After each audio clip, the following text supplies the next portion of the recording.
Welcome to The Vocal Minority with Nick and Steve. Broadcasting live on the Really American Media platform. It's time for your midweek political briefing. The boys are here to keep this current political dumpster fire to a smolder. Let's cut through the poo-poo and throw a little light on the chaos before it. Holy moly! Take it away, gentlemen. Yeah, take it away we will. Welcome one, welcome all to The Vocal Minority with Nick and Steve. Guys, gals, and our non-binary pals, we are ready to jump into our midweek political review. You're probably looking at Steven right now and saying, what the F is that, dude? You look so different. Where'd your Les Pauls go? Steve's in the mitten state. Les Pauls? Paul Reed Smiths. I'm sorry. I don't know why I said that. I was looking at Les Pauls this week with my nephew, so that's why I said that. Oh, yeah. No insulting. I'm broadcasting live from just outside of Chelsea, Michigan, and I have a hamster on a wheel trying to keep my internet going. So I honestly hope we can get through this whole show, but no promises, okay? No, we never make promises on this show, dude. So we just do the best we can. We love all y'all for showing up. We're an hour early today just because, well, Steve's 3 hours ahead. So, yeah, we're trying to make this work. And, we're glad you're along for the ride. We have a ton of good stuff to get to. So hopefully we can get to it all. If something fails, well, I don't know. It fails, I guess. So let's hop into a little news. Could be an hour show. Could be 5 minutes. Right, yeah. Yeah, we'll see what it is today. This is Need to Know News. News you need to know. Hello, Americans. This is Paul Harvey. Stand by for news. Standing by for hard-hitting news as I was scrolling the news cycle today, Stephen. There were a couple of big things that jumped out at me, and I haven't seen a lot of people talking about our first one, our headline story of the day, which is the Trump administration trying to take shit all over your First Amendment rights and the media. Have you read anything about this, or is this a news story for you? I think I'm mainly tuning in today to listen to you do the news because I'm a little bit out of the loop. I've grabbed a few things, but I have no idea what you're referencing on the headline story for today. Okay, well, good. See, here's the deal. I'm going to try to explain it to everybody, and, we'll see if you can get the gist of it as well. Here's the deal, okay? I'm going to play one clip for you, and then I'll kind of set it up a little bit more, but this will give you an idea of what we're talking about here.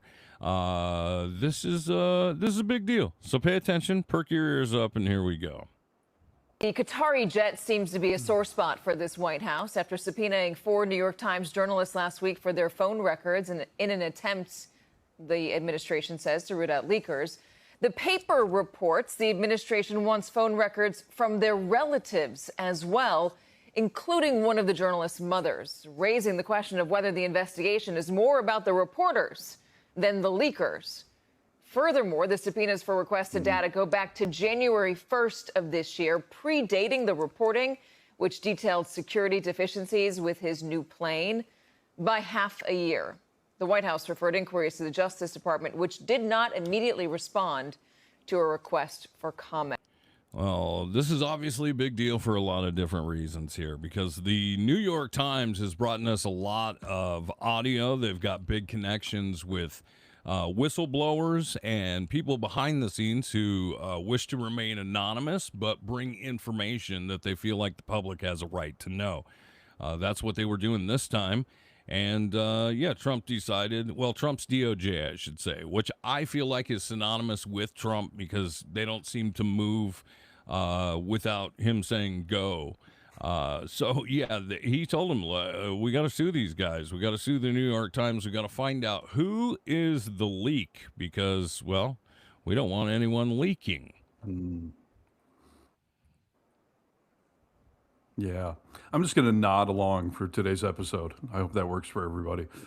Yes to everything Nick is saying. Listen, obviously the entire fucking thing is absurd that they can't find leakers on their end, which every administration has leakers. So now they're going to go after the journalist, which is a clear violation of the First Amendment. If you want to put a journalist up on the stand and have them testify under oath, if they decide at that point that they're not going to reveal their sources, then history has shown us that they can throw some people in jail. But that's under pretty specific criteria that this is a violation of national security, not just it makes Trump look bad that his, Tinker toy plane is not up to speed, that he got renovated, too quickly to have the right defenses on. So, classic Trump, where he claims to respect the Constitution, yet he is taking a dump all over the First Amendment right now. Yeah, it's only when it benefits him. The Trump administration obviously responded to this by launching a really aggressive leak investigation through the Justice Department. The reporters involved in this are Julian E. Barnes, Eric Lipton, and Eric Schmidt. They all report on national security in Washington for the New York Times. According to court filings, federal prosecutors issued grand jury subpoenas to the reporters, which, okay, whatever. The DOJ also sought phone and text message records from the phone companies, and the requests were not limited to the reporters themselves. They also sought records belonging to some of their relatives. Like one of these reporters' mothers, they're trying to go after her to see what they were talking about, see if they can find out where the leak happened. Obviously, this is crazy. This president and the media as a whole is unprecedented, dude, because we've seen a lot of shit happen that we have never seen, at least in my lifetime. Let's see. Let's watch number 2 clip here. This will fill you in even a little more. We have been thinking that we had to travel down the road of... Let me pause this because I just want to say the New York Times is responsible for getting information from whistleblowers. This is a prime example. This is audio obtained by the New York Times, and I think this is pretty fucking important. Down the road of having 3/5 of the House members, which we couldn't By get. the way, you do it to uncover fraud. You could say for transparency and to uncover fraud, possible fraud. So who's going to stop you for that? It's like A federal judge. We won this thing by 400,000 or 500,000 votes, just like we did Alabama and every other state in the South. And we won your state massively. They took votes away, but it's very beatable. If we had a special session, we will present, and you will say, it's been massive fraud. We're going to turn over the state. I want Donald Trump to remain the president. If there's any way that we can possibly help in that regard, I'm on board. Thank you, David. Thank you. We won't forget. Yeah, that kind of shit's important, dude, that we weren't supposed to hear that, but obviously we did, and it's because of the New York Times and their connections. So, yeah, that's a good thing. But this president has also attacked on many different levels, and while Steve is off, he's getting connected again, I'm sure. But here's the deal, dude. I'm going to take you back through a little history on what we've seen this president do to reporters that we had never seen before, that as I watched these clips again, completely blew my fucking mind that this was allowed to happen. Not concerned about anything with the Russian investigation because it's a hoax. That's enough. Put down the mic. Mr. President, are you worried about indictments coming down in this investigation? Mr. President. I'll tell you what, CNN should be ashamed of itself having you working for them. You are a rude, terrible person. You shouldn't be working for CNN. Go ahead. I think that's unfair. You're a very rude person. The way you treat Sarah Huckabee is horrible. And the way you treat other people are horrible. You shouldn't treat people that way. Go ahead. Go ahead, Peter. Go ahead. In Jim's defense, I've traveled with him and watched him. He's a diligent reporter who busts. Well, I'm not a big fan of yours either. So I understand. To be honest. So let me ask you a question, if I can. You repeatedly said you aren't the best, Mr. President. You repeatedly over the course of just sit down, please.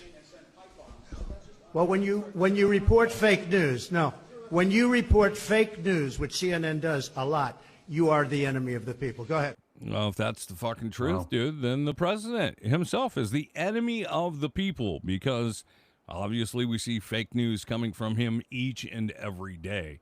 Had you ever seen anything like that, dude? I mean, he pulled Jim Acosta's press credentials after that happened, and really, they had to give them back, but that came down through a judge's decision. I mean, we should never have stuff like this happen.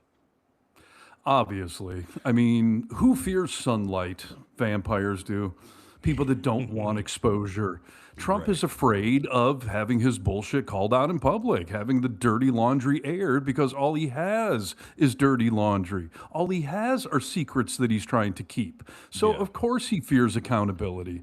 You know, we've talked about it before. The media is the unofficial fourth branch of government, and he has the other two under control. He does not have the media under control. So, yeah, he's trying to lash out and crack down on anyone and everyone who might have an access point to get information out there that he doesn't want everyone to see.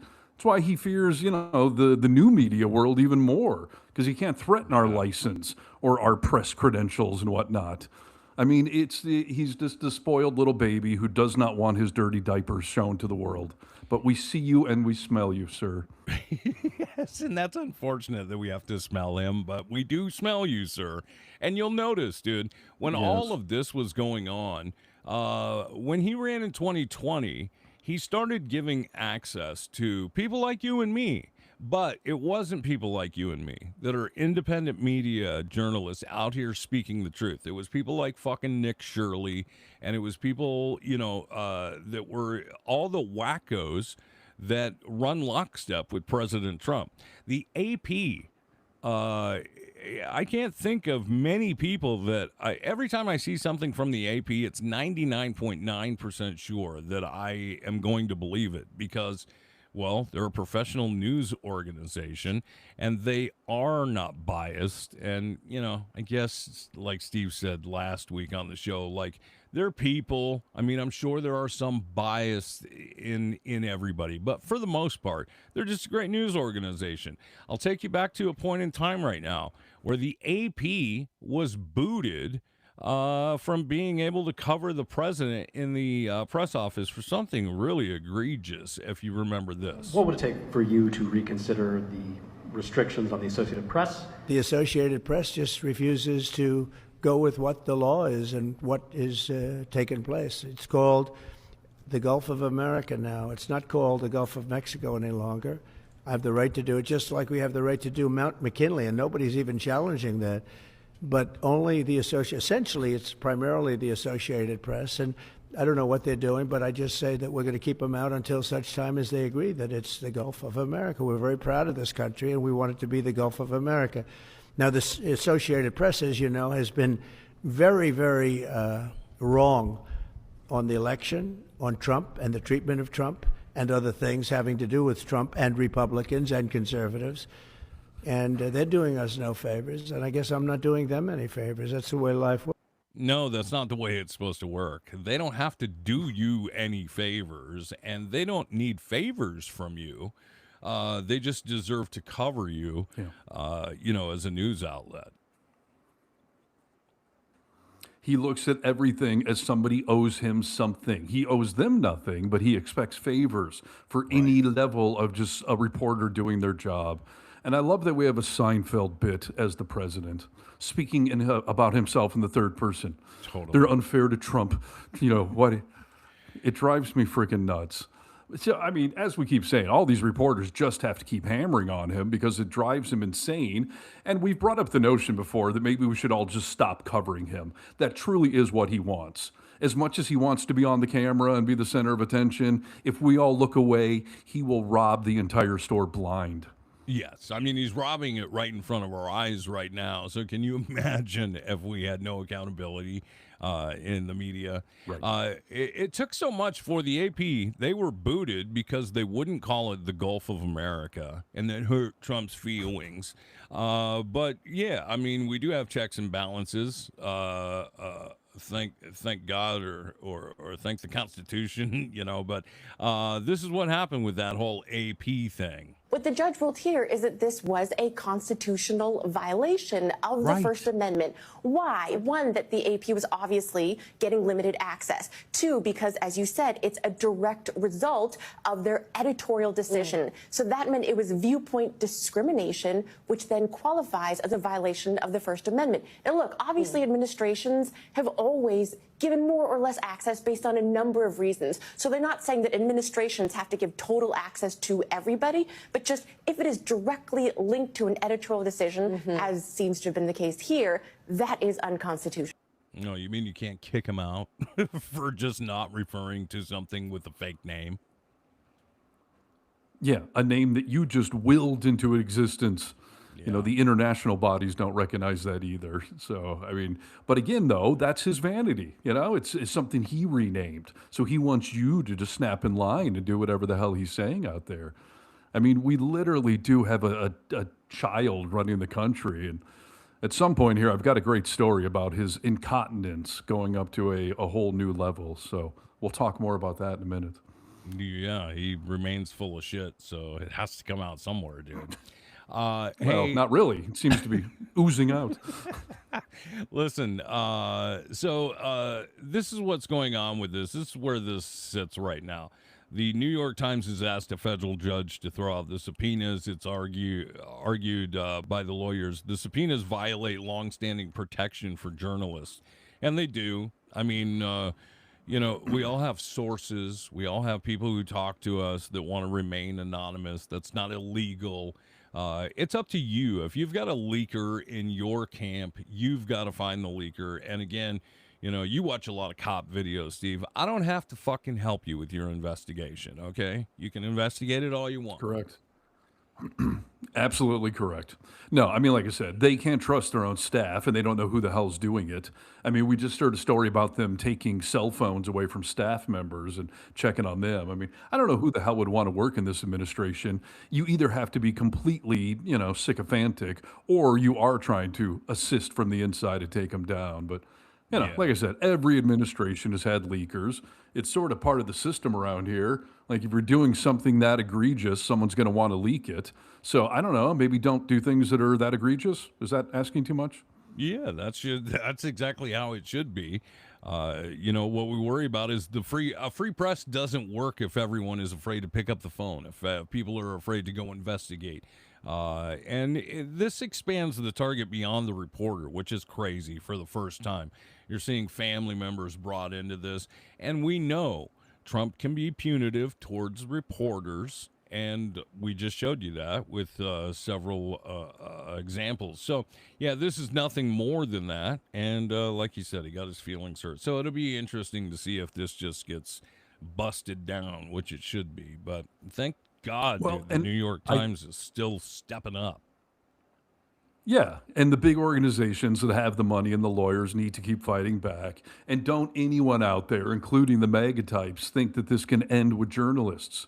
You know, during Trump's first term, you and I, you know, were owner-operators of a couple of radio stations, and I had jokingly thought, like, I should stop ripping on Trump online because I have a federal license through the FCC with the radio station. And what if he tracked down poor little me and decided to be punitive, take away the license? And I kind of thought, like, that is such a hysterical overreaction. Like, this is America. But then even in the first term, we heard stories eventually about them trying to unmask anonymous Twitter accounts, Facebook accounts. They were pissed about just any old everyday Americans talking about them on social media. So that was the first term when there was still some level of restraints on them. This term, it is just the wild, wild west. So yeah, they're cracking down on journalists, on staff members. Now they're going after family members. We already know they have a whole, you know, basically black book of liberal talk show hosts and podcasters, which I honestly hope we're on or I'll be offended. But they will do this to anyone and everyone in this country. So you mega types out there, you step out of line, you question why the Epstein files haven't been released, or, you know, what's up with this law that goes to it, like, you know, they will crack down on everyone. This is truly dystopian bullshit that we are seeing in real time. Completely. And like you always say, the pendulum swings both ways. So if it's good for the goose, it's good for the fucking gander, dude. And it can happen when you guys are on the other side of this whole thing. This didn't break down. I mean, Trump has sued the media several times. Before Barry Weiss was part of CBS, he filed a lawsuit against CBS over its editing of the Kamala Harris interview. He sued George Stephanopoulos. I mean, we've never seen presidents do this before, so. No, and all you twat waffle media companies that gave into this stuff, you have emboldened him. I know that ABC and CBS had some meeting and they thought, you know what, pay him the $15 million. This is going to drag out in court. It's going to cost us out. Like, just go ahead and write the man a check because this media company is worth hundreds of millions. So who cares if we lose 15 for the president to placate him? But the problem is you embolden him. And then he uses that publicly. Well, ABC, they already paid me once because they did something naughty. So what's to stop them from doing it again? It almost makes the narrative true when you pay someone. That's admitting guilt. If someone accuses me of raping them and I give them a $15 million check, sort of makes me look guilty. Yeah, you're 100% right, dude. If you just want it to go away, well, you got to take it out. You got to take your lumps because, yeah, you do look guilty. When he first stepped into office, I remember the first time he called the media the enemy of the people. And I was just like, oh, man, that was a step too far. And it has not stopped. He has continued his marathon, so. No. It'll be. And by the way, I think Trump is messing with us today. So, again, quick apologies to the audience for any technical problems. And like on the last episode, our chat is not working. So I know you guys are watching and commenting, but we can't share them on screen. So I do apologize for that. So. Yeah, stick with us. We are working on it. So hopefully by next Tuesday, we'll have this all figured out. Okay, Steve. Steve's in Michigan right now, the Mitten State, home of Cottage Inn Pizza and his family. I guess that's actually why he's there. But is it smoky there? That is a great question. It is a little smoky.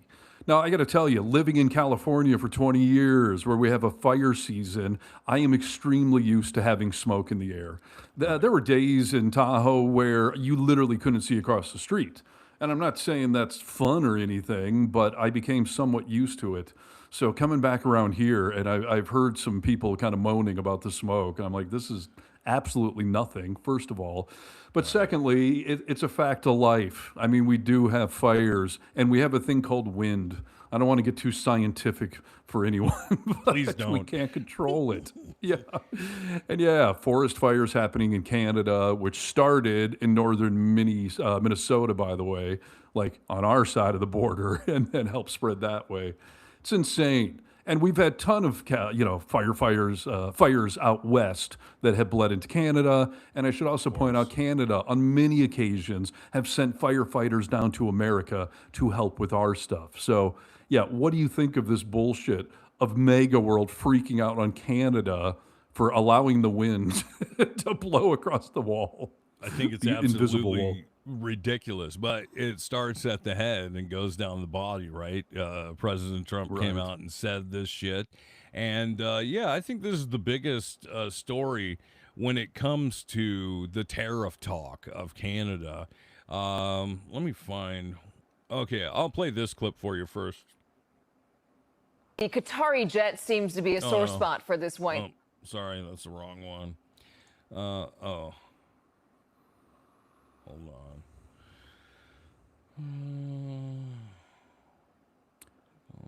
Technical problems all over the place today, folks.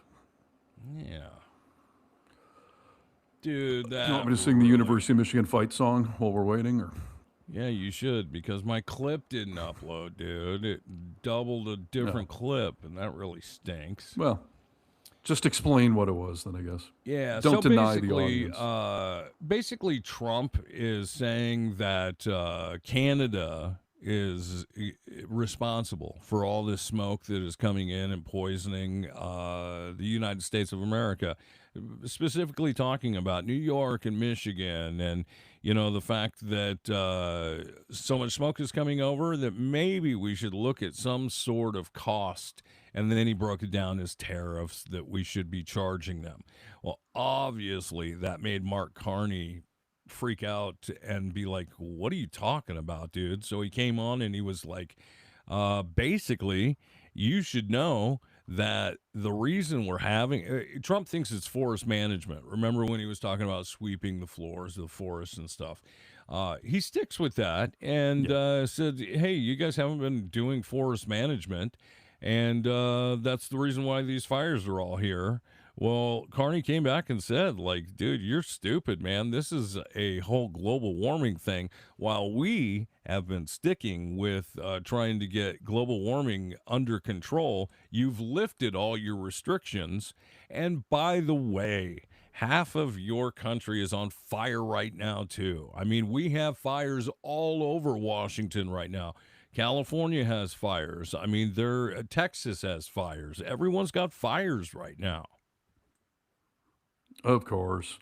The premier from Ontario, Doug Ford, was lashing out today at this absurd notion of 50% tariffs to be put on Canada.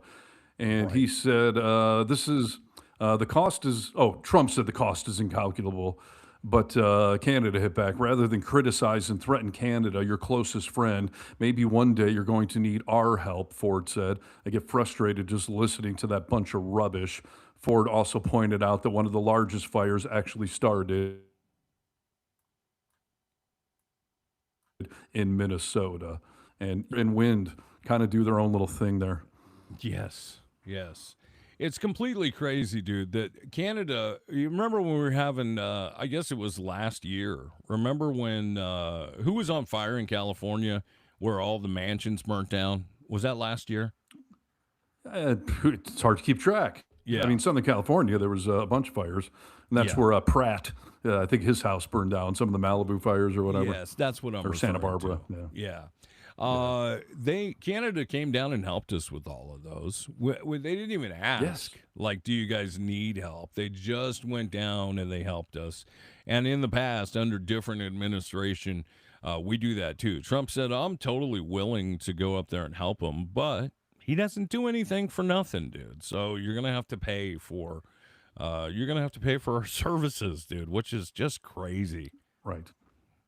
He's not even willing to help out blue states. I mean, he's freezing Medicaid to California and Minnesota right now. So he's obviously not going to bend over to go help Canada, who he wants to be our 51st state. And they, of course, want nothing to do with it. So, yeah, the entire story is crazy. But are you aware of the other story centered out of Michigan right now that's part of the mega backlash? And speaking of leaking,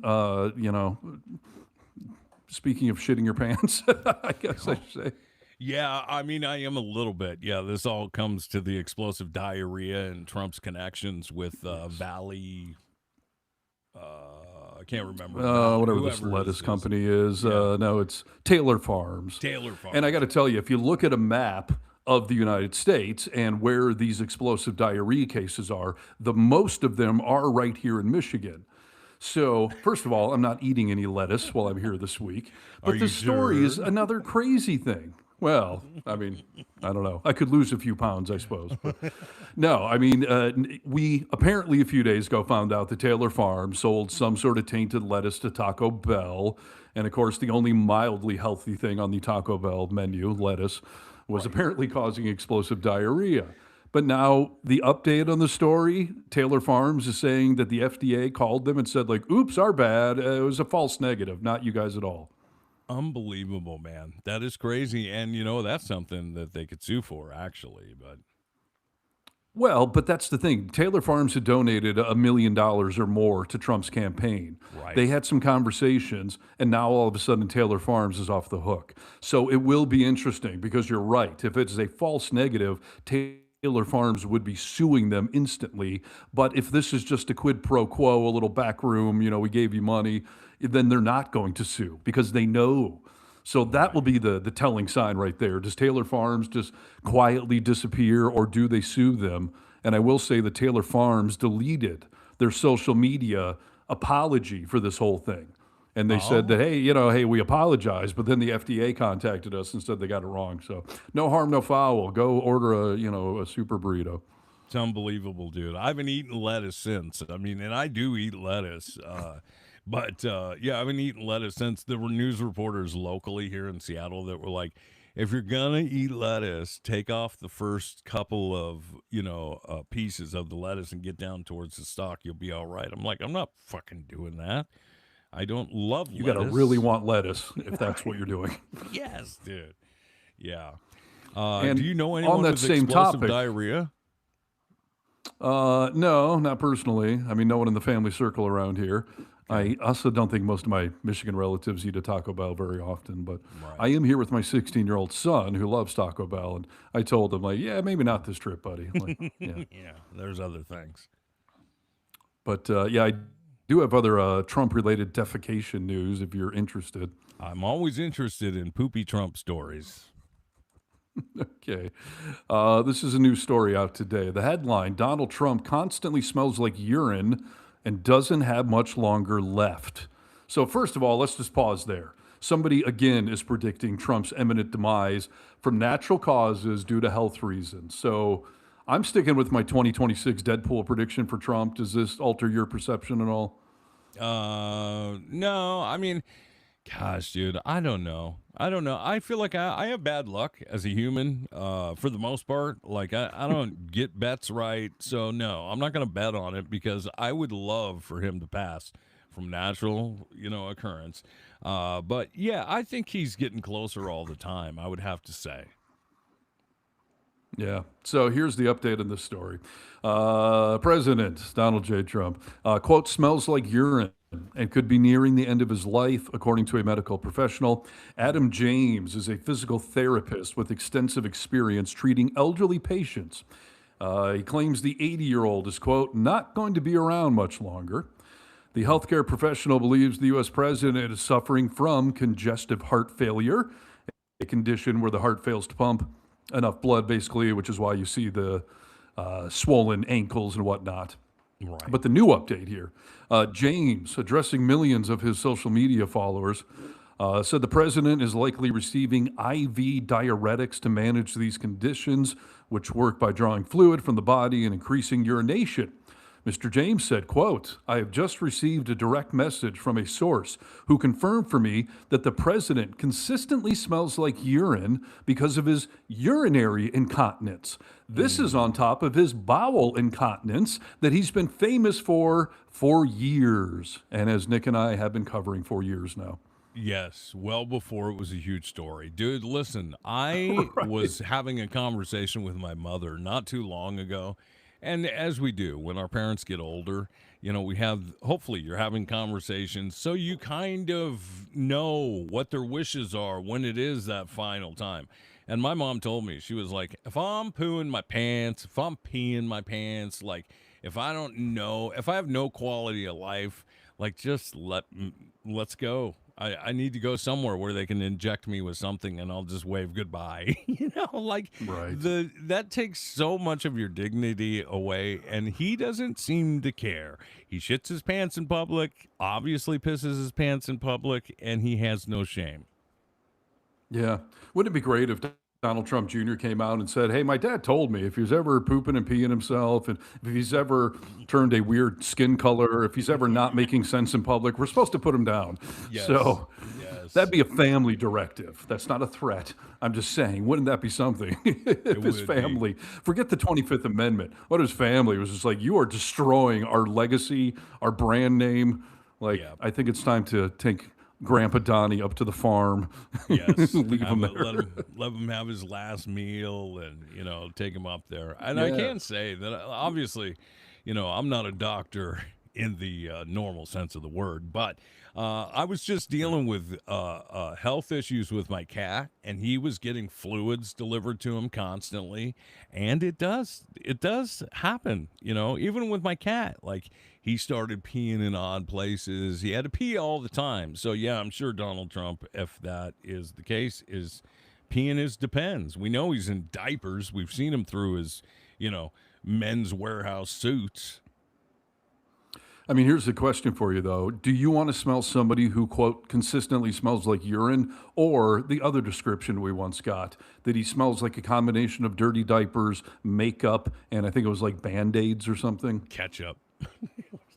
Ketchup, yes. Yeah. I don't know. At least urine is a normal smell. I'm not sure about that concoction. For the normal person, that's just me. If they smelled like urine, I would be like, oh, man, I feel so bad. But for this, I just don't want to be around it. But come on, let's speed the process up. And that's a great point, too, by the way. Listen, I know our audience, skews a little older. You and I are 50. Our audience is plus or minus us and whatnot. So I know we pointed this out before, but we are not trying to be insensitive to anyone who has issues when they're getting older No. with memory, with putting thoughts together, with, incontinence and whatnot. The difference is most people will own it. Yeah. Certainly to family members, or if it's happening at work or something, you would share like, hey, everyone, I'm having some medical issues. And then no one's going to make fun of you. You'd be a total asshole if you did. But Trump denying, I'm sorry, but he opens the door for people like us to use it as ammunition to make fun of him and add to the list of reasons that Grandpa does need to be sent upstate with that dog I used to have that I think is still living well up there. Obviously he is, dude. He went to the farm. He's fine. Right. That's so crazy, dude. Well, let's see what happens. And yeah, you're Deadpool. I'm just gonna go the same. I'm gonna go with the same vote because you're right a lot more than I am. Well, the clock is ticking. I mean, we're down to 5 months pretty much left in this year. So we'll see. I've also wavered recently to I would rather him live to be 110 because that gives us so much time to prosecute him and let him rot away in jail. Yeah. So either 2026 or 2052 or something like of natural causes. Stop calling me Secret Service. Whenever I envision Trump leaving this planet, for whatever reason, I do kind of envision this long illness. As we just saw with Lindsey Graham, it can happen in a heartbeat too. Like, I'm fine with it happening that way as well. Oh, I'm not. Beggars can't be choosers. I mean, vote him out, natural causes, leaving the planet. I mean, I don't really care at this point. I would love to be wrong and have him live for a long time and face all of the repercussions. At a minimum, having him watch the mega dynasty crumble, getting crushed in 2026, getting blown out in 2028. So in some ways, there's no real wrong answer for, Deadpool predictions or what the pros or cons might be of natural causes. Well, we hope with this president dies this whole MAGA party. We hope things like Project 2025 start to dissolve and go away. We start to get some semblance of, what conservatives used to look like. Little Mikey Johnson is a soldier for Trump, and he had a press conference this morning. They were talking about the Save America Act and pushing that through. He came with a bunch of just garbage to the podium. So I'm going to play a little bit of it for you. This is the kind of thing that scares elderly people. Cue Mikey Skippy Johnson. Everywhere we go, the American people are seeing and understanding, and they're articulated in their own way, the stark contrast between the two sides. As we say all the time, this is not your father's Democratic Party. The chasm between the two sides and their visions for America and what we believe, our principles, our priorities, our platforms, has never been more divergent than it is right now. As I've said here many times, and I say across the country, a few decades ago, Republicans and Democrats in Congress are arguing over marginal tax rates and shades of regulation.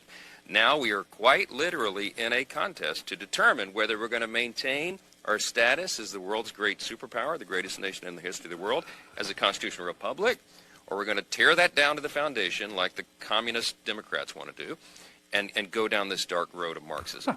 Not on our watch. We're not going to do that. And I am very confident. In fact, I'm very enthusiastic about the upcoming midterm election because I believe that people are beginning to see this.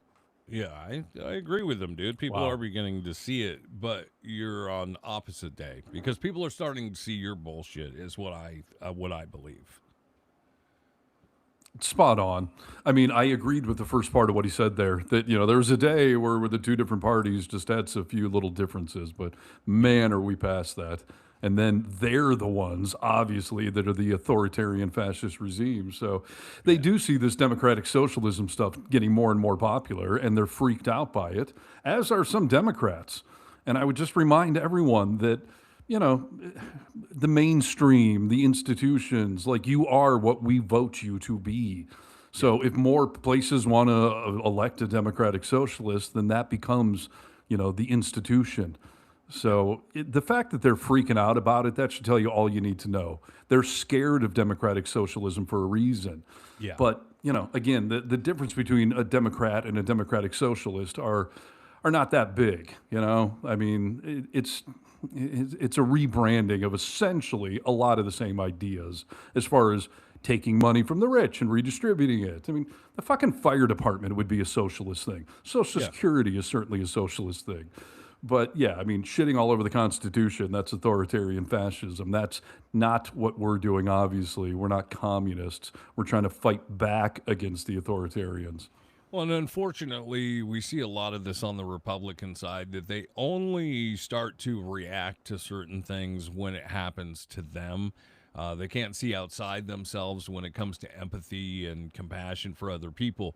But as a lot of conservatives begin to age into an area where they are failing health and spending a lot more time in the doctor, like that socialized medicine, healthcare for all, it becomes a bigger thing for them, and people are seeing that as well. One of the biggest things little Skippy Johnson was talking about today, again, I agreed almost in lockstep with everything that he's talking about. But in this 47-second clip, tell me at the end who he did not mention in this clip that he should have mentioned first and foremost. This week, House Republicans are going to take an important step to restore Americans' faith and trust in Congress and in American elections with the Stop Insider Trading Act. As Leader Scalise noted, this is something the American people have been very interested in for a long, long time. We have finally cobbled together what we believe is the vote coalition to make that happen. Too often, Americans struggling to make ends meet have watched as lawmakers have entered office to leave as multimillionaires. There's a handful of glaring examples. A couple of those people are still serving, notably on the Democrat side. The Stop Insider Trading Act does exactly what it says. It bans members of Congress from purchasing individual stocks from publicly traded companies, and it helps prevent public officials from profiting from inside information. It's a very logical thing to do. Wow. Yeah. Hypocrite Who didn't much? he mention? I mean, first of all, there are multiple Republicans that have done the exact same thing. Marjorie Taylor Greene, is the one that pops to the top of my mind. But yeah, Americans are sick of watching a politician who makes $175,000 or $250,000 a year somehow becoming multimillionaires. Yeah. But if you think that stops at the halls of the Senate and the Congress, you're fucking delusional. I mean, what Trump has done blows everything MTG or anyone else has ever done. So what we are saying is we don't want elected officials profiting. Certainly those of you that have information where you know that a law is going to be passed or something's about to be tariffed or whatever it is. So what is with Skippy today? He gets halfway to the truth and then just veers off to nowhere. Right. I was watching that live, and I mean, he didn't talk for a long. I think he talked for about 10 minutes, but it started out with, Steve Scalise, the House Majority Leader, came to the podium first, and he was talking more about the Save America Act, and that we have to get this thing passed and pushed through so we have elections that are not fraudulent. This is the craziest thing I ever fucking heard, dude. These are basic functions of government, basic responsibilities of reforming government. Bringing the Save America Act. Again, what is the Save America Act? Show and picture ID to vote. Not a complicated subject. Again, anybody that gets on an airplane has to show a picture ID to vote. Nowadays, if you want to go to Olive Garden and get unlimited pasta, you got to show a picture ID. This isn't complicated stuff. What the fuck, dude? You do? No, you don't. Can we fact check that? It's been fact checked, dude. You don't. You're good to eat unlimited. I don't even know if they do unlimited pasta anymore, but I think they still do unlimited salad and soups and breadsticks, but no ID required. But it's the stupid shit like that they make comparisons to that just, it drains my energy, dude. Yeah, I mean, it's like this new talking point that you can vote in California with a gym membership. Like, Right. no, California has secondary and other ways to verify your identity if you don't have a driver's license or something. And yeah, prescription drugs and whatnot are on there, but you have to have a primary way, first of all. Like, maybe you don't have a driver's license, but you have a birth certificate, so then they'll start to accept secondary and whatnot. But what sort of illegal immigrant is going to jump through those kind of hoops, put themselves in such legal peril so they can cast one more vote in an election of millions? Yes. So, I mean, the entire premise is stupid. I mean, all sorts of stats have been circulating around that per state, the percentage of voter fraud is 0.0000000001. And story came out today. There was some computer glitch. I think it was in New Jersey that allowed 400 undocumented immigrants to vote. Yeah. Somehow they were sent like ballots or whatever. But guess what? We found it. Yeah. And first of all, 400 is not enough, obviously, to tip an election.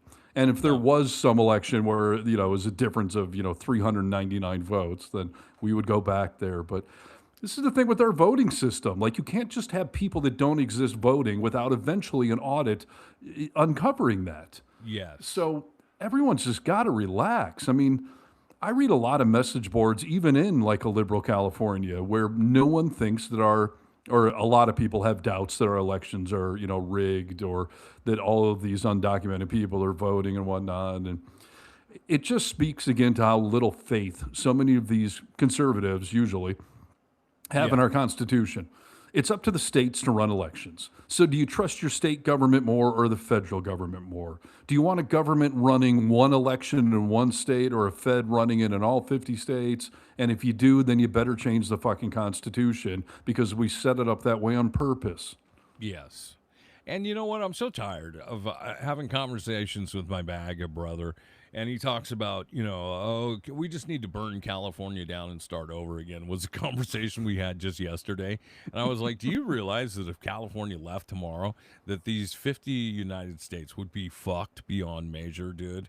And he was like, what do you mean? What do you mean? I'm like, it goes back between the third and fourth, fifth largest economy in the world. I was like, California subsidizes a lot of other states. They, he was like, they don't know how to budget their money or their water. I'm like, you need to go read a little bit, dude, and understand that if you don't want to live in California, that's one thing. You don't have to. And all these people, like in the state of Washington, that are like, this place is turned to, lefty liberal cesspool. Go.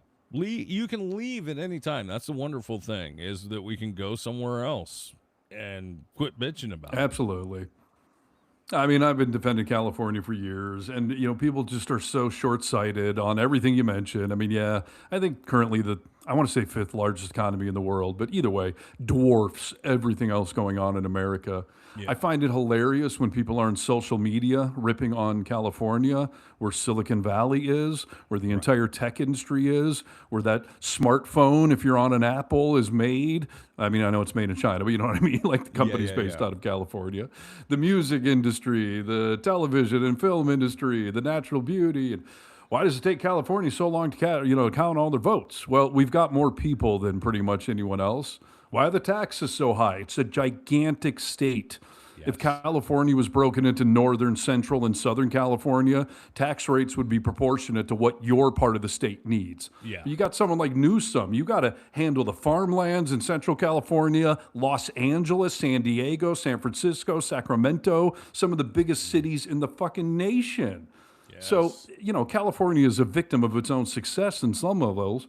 But also, a lot of the years I lived there, we had budget surpluses, which I always thought, like, well, you can maybe lower the tax a notch or two, but they're not bad at managing money. They have a gigantic state that needs all sorts of things to keep it the beautiful economic hub that it is. Yes. And will there be problems in such a largely run state? Of course. There are in every state, dude. My brother was talking about the fact that, they have a homeless problem. He was like, there's things wrong with, they've got a bunch of issues. I was like, name one major. I said, are you talking about Los Angeles or California? He was like, well, Los Angeles. I was like, name one major fucking big city that doesn't have homeless issues. It's a big city, for Christ's sake. Yes. And I don't know if you saw it, but last week somebody put out the list of like the top 10 worst states to live in. And it was based on crime rates and economic rates and poverty rates and teen pregnancies and, all of the things that generally would make it a bad state to live in. Every single one of them was a mega red state. Of course. Yes. Subsidized by California, I'm sure, on some level at some point. So, yes. It's just the way it works. Exactly. Hey, Conservatives often, they need a. Let me throw one story out here. Sorry. I know you and I are operating on a delay. If you're noticing Nick and I are not bantering like we normally do, it's because we're 20 seconds apart from each other for some reason. But yes, conservatives' views often change when they get some new information. We've talked about all of these mega voters that if they stop watching Fox News or they hang out at their, cousin's house and they watch some CNN or some NBC News, like all of a sudden facts start to change. Well, Laura Loomer, who is a right-wing mega podcaster and has been rumored to have affairs with Trump. I mean, they're close regardless. Yes. So Laura Loomer has changed her mind on the Ukraine war. Loomer has done an about-face on Ukraine after years of criticism. Why?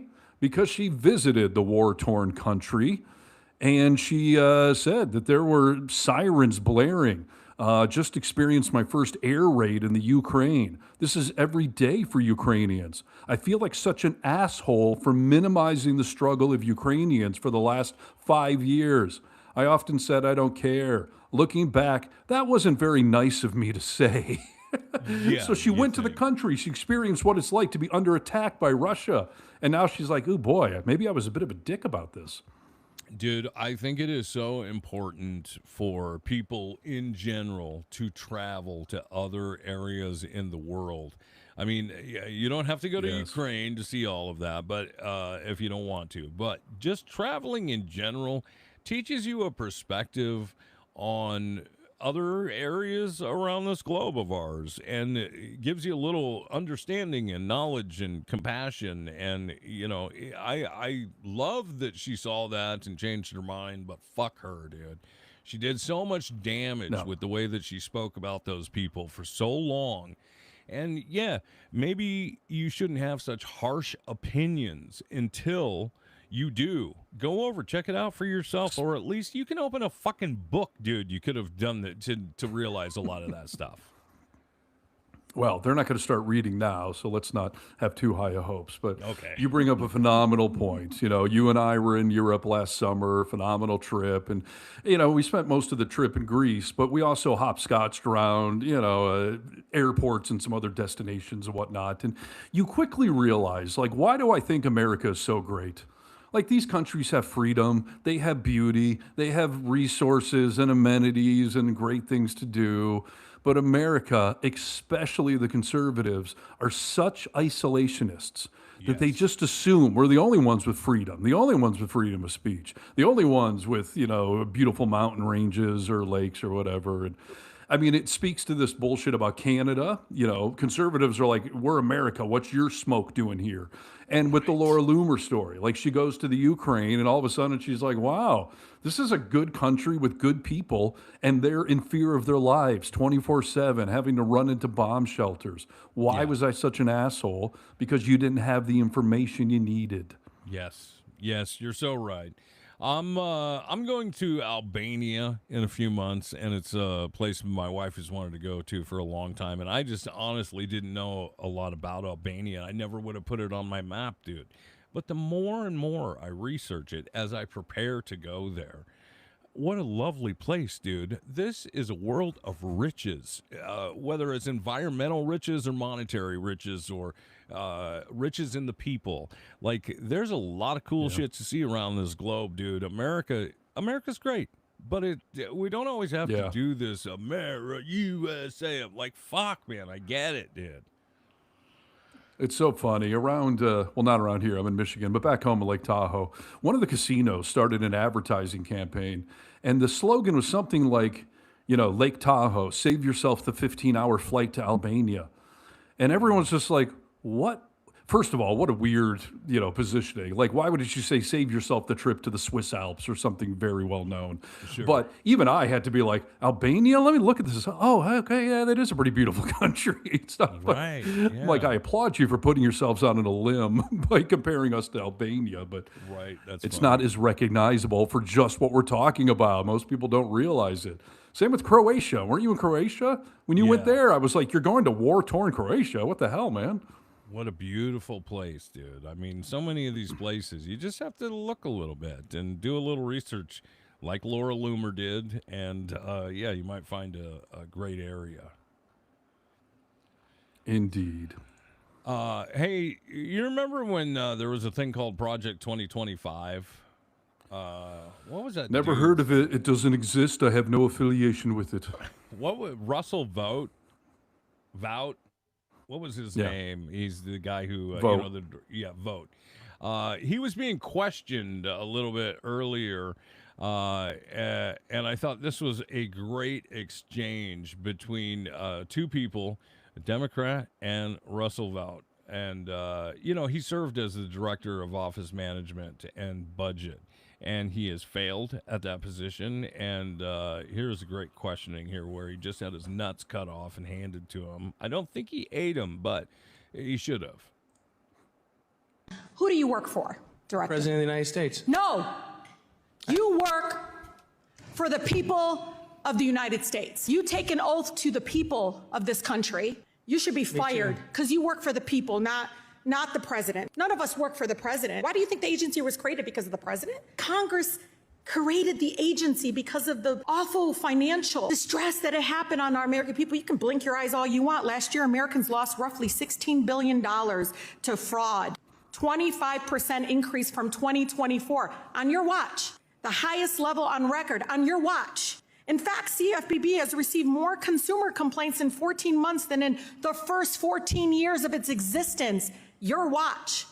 In May, CFPB deleted more than 2,000 pages from its website. These include consumer advisories, Nope. blog posts. You didn't do it?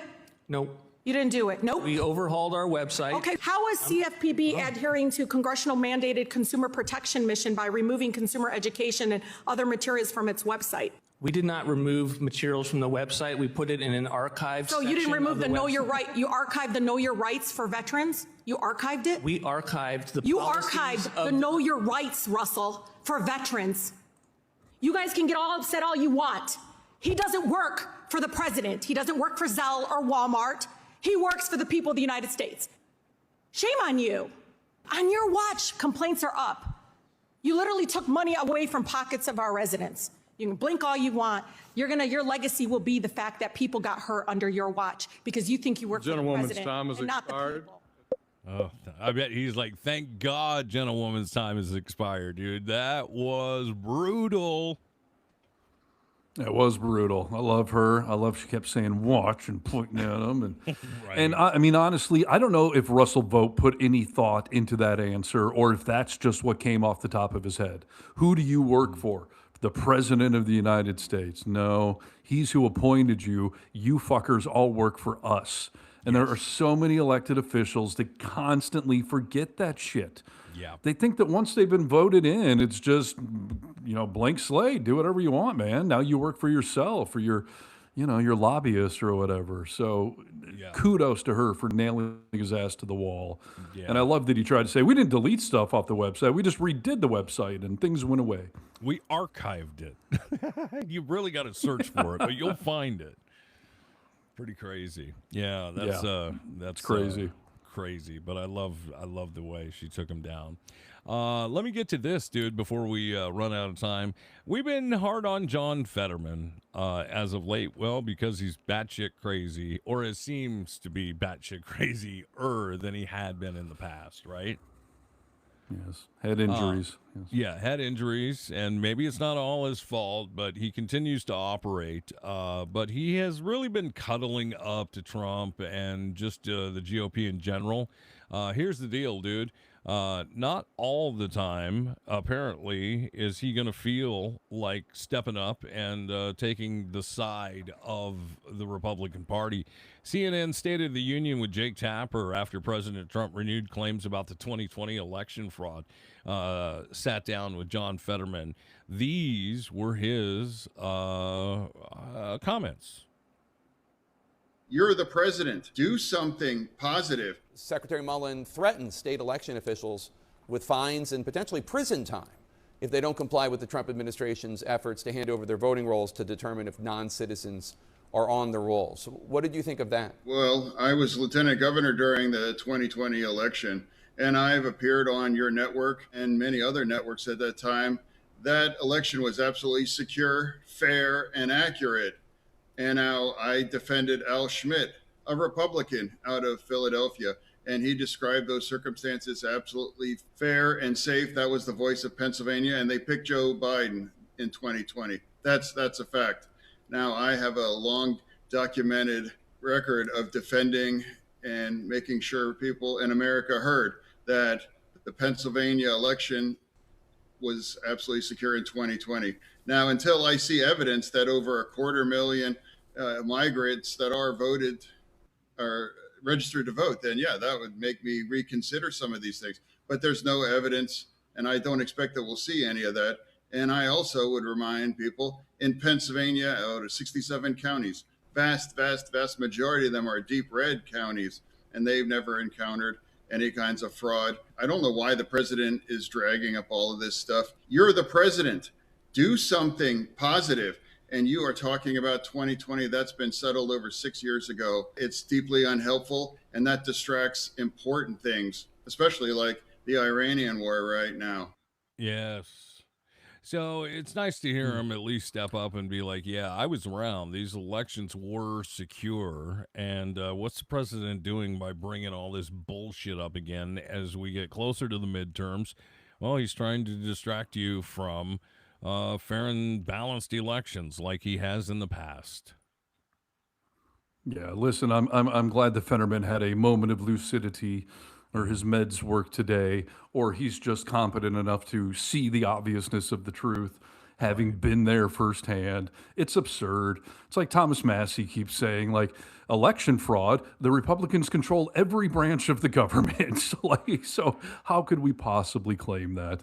Yeah. I mean, it's just Trump is a petulant child. You know, I've started to read Regime Change, the new book out about all the shenanigans, and you know, it really starts off with an interesting perspective of how we would have been better off if Trump had won in 2020, because COVID was in full swing. He was wildly unpopular. He wouldn't have been able to do anything about it. He was just going to keep making it worse. That actually the best scenario for Trump was the fact that he had 4 years to rally the troops, come up with new methods to test the norms and the levers of government. And that one of the sources from Maggie Haberman, I think it was, said that Trump said on his first week or two back in the second term, like, this was better. This actually worked out better for us. Wow. Like, we have time. Now we can blame Biden for all this other shit that would have been happening on my watch. And now he's completely emboldened. He learned to only hire sycophants, not professionals. Like, he has figured it out in a epically dangerous way. And so he cannot let 2020 go, because, again, that's him admitting that I lost something, and he cannot accept the title of loser. And another great part of that book was that he really has told everyone it is a litmus test. Do not ever say that I lost in 2020. And that's why you're seeing everyone for the last several years, including in current events, through some of these confirmation hearings, where no one will say that Trump lost, because they know any whiff of that, they will throw him right out. Trump will throw them right out. You know? They'll say Joe Biden was confirmed as your president, but they won't say that Trump lost. You know, they just won't say it. So that's interesting. I'm going to have to start reading that book, dude. Yep. Sounds good. Do you want to share your all right. Screenshot before we leave real quick? I don't know if it's important or not. Oh, sure, if I can even get it to load. I just think this is funny. Can you see that? Yes. A little Kid Rock eating ice cream. So that is Hunter Biden, the new hero of the internet. He posted this today and said, "Hey, J.D. Vance, I wish I knew how to quit you." And that's in response to J.D. Vance going on Joe Rogan and talking about that every time a man, especially a Democratic man like that guy's dad, eats an ice cream cone or a corn dog, he just giggles like a little boy because all he can see is, fellatio. Suggested. So Hunter Biden, again, putting on a masterclass and owning somebody, posted that today to taunt J.D. Vance with his ice cream sexuality. So good, dude. I love this new Hunter Biden we're seeing right now. It's a sober, clear, cool Hunter Biden, and I'm here for it. And a richer one, since you just won $1.7 million in a defamation suit because these MAGA types just can't stop themselves from throwing him under the bus. So Very true. Kudos to Hunter. Yes, indeed. All right. Well, we made it through a show, guys. If you stuck around, we appreciate it. Some of our technical difficulties. Huge thanks to V for getting us all set up today and doing their thing to get us on the air. That was great. And yeah, thanks for watching, dude. Yeah, no, we appreciate everyone. We're taking Friday off. We'll be back next week. I'll be back in the home studio, so we'll certainly have decent connections and whatnot. But we'll try to get this chat thing figured out. And I would also like to point out this is the first time in the history of the vocal minority in the podcasting era that I have only worn a T-shirt. I'm not wearing my traditional harness flannel button-up shirt today. I so did I hope notice. everyone enjoys my look. Yeah, we do, dude. We do. We enjoy it. You look relaxed, nice, and casual. So it was good.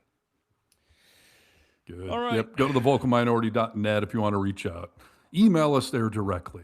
And by the way, a few of you have emailed in the last couple of days. I'm behind, so I'll get to you. I promise. Yeah, we'll get to you. And I guess we'll see you next Tuesday. But until then, Steve will be doing some great videos for you to check out, along with all the other hosts on the Really American platform. Be well, friends. And that'll do it for another edition of The Vocal Minority with Nick and Steve. Thanks for joining us on the Really American Media platform.